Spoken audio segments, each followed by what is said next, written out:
ভাই আপনি কি জিতছেন? আমি আলহামদুলিল্লাহ ম্যাকবুক। ম্যাকবুক। জীবনে কিছু মুহূর্ত থাকে হঠাৎ করেই আপনাকে চমকে দেবে, আর সেই চমকেই শুরু হয় নতুন এক গল্প। ডক্টর মিজানুর রহমান আজহারী সাহেবের লেখা এক নজরে কোরআন বইটা আমি কিনেছিলাম নিজের কোর একটা চাহিদা থেকে, কিন্তু কে জানতো এই বইটাই হবে একটা অ্যামেজিং গল্পের সূচনা। বইটা কেনার পর হঠাৎ ফোন আসে, স্যার আপনি আলাদাবই.com এর কোরআন ক্যাম্পেইনের স্কলারশিপ বিজয়ী হয়েছেন, পুরস্কার 10,000 টাকা। আমি ওই মুহূর্তে অনেক বেশি এক্সাইটেড হয়ে যাই, বাস্তবতা বিশ্বাস করা কঠিন ছিল। ওই সময়টাতে আমার ফেসবুক আইডি ডিসেবল ছিল। ফেসবুক 180 দিনের একটা আপিলিং টাইম আমাকে বেঁধে দিয়েছিল। আমি কিভাবে এটা ভেরিফাই করব আই ওয়াজন্ট শিওর। তারপর এভাবে অফিসে চলে যাই। অফিসে গিয়ে বসের ফোন থেকে ফেসবুকে ঢুকে তারপর আলাদা বইয়ের যেই ফেসবুক পেজ সেখান থেকে শিওর হলাম আমার নাম আর আমার নাম্বারের শেষের 4 ডিজিট দেখে। কয়েকদিন কেটে গেল, আরেকটি ফোন এলো, আপনাকে আমাদের পুরস্কার বিতরণী অনুষ্ঠানে আমন্ত্রণ জানানো হচ্ছে 5 আগস্ট 2025 সকাল 7:30টায় মতিঝিল মেট্রো স্টেশনের নিচে বাস ছাড়বে বলে আমাকে জানানো হয়। বাট ঘুম থেকে উঠে দেখি ঘড়িতে 7:12 বাজে। খুব বেশি অশান্তিতে পড়ে যাই, যাবো কি যাবো না, গেলে কি ধরতে পারবো। দেন আমি ভাবলাম যে ওকে যেতে থাকি, পেলে পেলাম, না পেলে বাসায় চলে আসবো। ফরচুনেটলি যারা দায়িত্বে ছিলেন তারা এতটাই হেল্পফুল ছিলেন যে আমি একটু দেরিতে পৌঁছালেও আমাকে অ্যাকসেপ্ট করে নেয়। এমনকি তারা সবচেয়ে চমৎকার যে সাপোর্টটি দিয়েছিল সেটি হচ্ছে যে কেউ তাদেরকে 24 ঘন্টা ফোন করতে পারবে। Huge respect for that. বাসে ওঠার পরপরই হাতে এলো ব্রেকফাস্ট, একটি স্যান্ডউইচ, আপেল, ছানা আর একটি পানির বোতল। খুবই সিম্পল বাট কোয়ালিটিফুল, খুবই ফ্রেশ খাবার ছিল। বাস চলা শুরু হলো। ডকুমেন্টারি টিম একে একে সবার ইন্টারভিউ নিচ্ছিল। বাসে পরিচয় হলো একজন ভাইয়ের সাথে, তার নামও রবিন। আমার নাম রবিন, ভাইয়ের নামও হচ্ছে রবিন। দুইজনই পুরস্কার বিজয়ী, আর ভাগ্যক্রমে আবার একসাথে বসছি। আর ভাই বই কেনার পর ভাইয়ের মেয়ে 3জন না? না, এই দুই মেয়ের কাড়াকাড়িতে ভাই এখনো সিরিয়াল পায় নাই।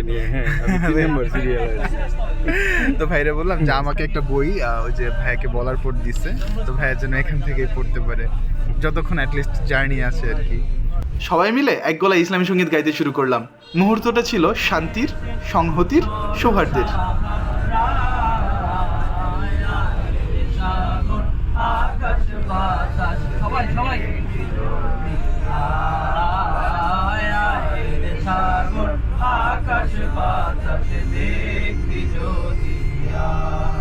ঢাকা থেকে আমাদের সেখানে যেতে সময় লাগলো প্রায় 3 ঘন্টার মতো। আমরা পৌঁছে যাই মুন্সিগঞ্জের ঢালিস আম্বারনিভাস রিসোর্টে। ফুল দিয়ে বরণ করে নিল আমাদের। এরপর সেমিনার রুমে গাইড করে নিয়ে গেল। সেমিনার রুমে বসে গোল টেবিলে শুরু হলো আড্ডা। কে কোথা থেকে এসেছি, কে কি পুরস্কার পেলো, কে কি পুরস্কার পাবে, কার কি স্বপ্ন। তারপর সবাই মিলে জোহরের নামাজ আদায় করলাম। মসজিদটা ছিল সত্যিই অপূর্ব, মনটা ঠান্ডা হয়ে গেল। নামাজের পর সবাই চলে গেলাম লাঞ্চ করতে। আলহামদুলিল্লাহ খাবার খুবই ভালো ছিল এবং আতিথেয়তা। শুধু খাবার নয়, আলাদাবই.com যেন একটি পরিবার হয়ে উঠেছিল সবার জন্য। তারপর আবার সেমিনার রুমে যাওয়া হয়। সেমিনার রুমে দেখলাম আলাদাবই.com এর মালিক সবার সাথে কুশল বিনিময় করছিল, সবার থেকে মতামত শুনছিল। ইট ওয়াজ বোরিং, অনেক টাইম যাচ্ছিল, বাট উনি যেহেতু একটা কানেকশন বিল্ড করতে চাচ্ছে সবার সাথে, সো দ্যাট ওয়াজ ফাইন। তারপর সময় হলো আসরের নামাজের। তো ঘটনা হচ্ছে প্রোগ্রাম এখন শেষ হয়, মাত্র আমরা আসরের নামাজ পড়ে বের হয়েছি। আর আসরের নামাজের পর আকাশ সম্পূর্ণ মলিন, এত তীব্র মাথা ব্যথা ছিল, এখনও কমে নেই। আমি ভাবতেছি যে এই প্রোগ্রাম শেষ হবে কতক্ষণে আর বাসায় যাবো কতক্ষণে। ক্যামেরা ছাড়াতে সাতক্ষীরা থেকে আসেন। ভাই আপনি কি জিতছেন? ব্যালেন্ডার। ভাইয়া ব্লেন্ডার জিতছে। হ্যাপিনেস কেমন লাগতেছে এই ব্যাপারে? এই যে আমাদের আরো ভাইয়ারা ফটোশুট করতেছে। ভাই আপনারা কে কি জিতছেন আমাকে এটা বলেন আগে। আপনি কি জিতছেন? হ্যাঁ, লাইব্রেরি সেটআপ। ও লাইব্রেরি সেটআপ। ভাই এতগুলো বই দেখছি, যা ভালো লাগছে। পরে আমার ফিল হয়েছে যে লাইব্রেরি সেটআপটা অ্যামেজিং। ভাই আপনি কি জিতছেন? আমি আলহামদুলিল্লাহ ম্যাকবুক। ম্যাকবুক। ভাই এটা ছিল মানে স্বপ্ন বলতে নিজের থেকে কেনার ইচ্ছা আছে, বাট ট্রুলি আরেকটা ব্যাপার হচ্ছে যে যখন মানে শুনছি যে জিতছি। আমি তো এডিটর। আপনি কি দিচ্ছেন? আমি জিতছি ভাই স্কলারশিপ 10,000 টাকার। হ্যাঁ মানে যাই জিতছি আলহামদুলিল্লাহ, সুপার আলহামদুলিল্লাহ। পুরোটাই বোনাস। হ্যাঁ পুরোটাই বোনাস, কারণ কি আমি তো 1600 টাকা দিয়ে কিনছি, আমার তো কোনো এক্সপেকটেশন ছিল না কি আসে বিষয়। বাট এরপরে যা পাইছি পুরোটাই আলহামদুলিল্লাহ। তবে লাইব্রেরি জিতাতে আমি এত খুশি হয়েছি। আপনার বই পড়ার শখ অনেক বেশি? বই যতটুকু পড়ার শখ আমি তার থেকে কিনে রাখি বেশি। কালেকশন বই কালেকশন আমি রাখি। আমি পড়বো অথবা আমার ফ্যামিলির মেম্বার যারা আছে ওনারা পড়বে, আমি পড়তে না পারি, কেউ না কেউ তো পড়বে। হ্যাঁ, কালেকশনে রাখতে হবে বই। আসর নামাজের পর শুরু হলো আসল প্রোগ্রাম, যেখানে পুরস্কার দেওয়া হবে। আমরা পাঠকদের কাছে কি বই পৌঁছে দেই?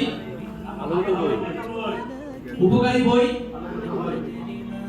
উপকারী বই অধীর আগ্রহী ছিলাম আমার নাম কখন আসবে। ফরচুনেটলি দেখলাম সবার প্রথমে ঘোষণা করা হলো আমার নাম। মুহূর্তটা খুব অ্যামেজিং ফিল হলো। চারপাশে সবাই খুব উৎসুকভাবে তাকিয়েছিল আমার দিকে। I could feel my heart beat. আমাকে একটু কথা বলার সুযোগ দেওয়া হয়েছিল। Then I said almost everything. এত সুন্দর আয়োজন করার জন্য। আর তেমন কিছু বলার নাই, আমি প্রথম দিন কল পাওয়ার পরে খুব এক্সাইটেড ছিলাম। ওই এক্সাইটমেন্টের অবসান ঘটলো মাত্র, কিন্তু এখন এই টাকা দিয়ে অ্যাকচুয়ালি কোন ওয়েতে যদি খরচ করলে বেস্ট হবে ওইটা আমি ভাবছি। তো দোয়া করবেন সবাই যেন সেটার অবসান ঘটে, সুন্দর একটা কাজ যেটা ব্যয় করতে পারি। আমারও ধন্যবাদ জানাচ্ছি আলাদা বইকে। আলহামদুলিল্লাহ, উপহার পেয়ে আমি অনেক খুশি। ধন্যবাদ আলাদাবই.com-কে, ধন্যবাদ তাদেরকে যারা এত সময় করে গল্পটা শুনেছেন। তারা ভালো থাকবেন সবাই। حبيبي يا محمد أتيت بالسلام والهدى محمد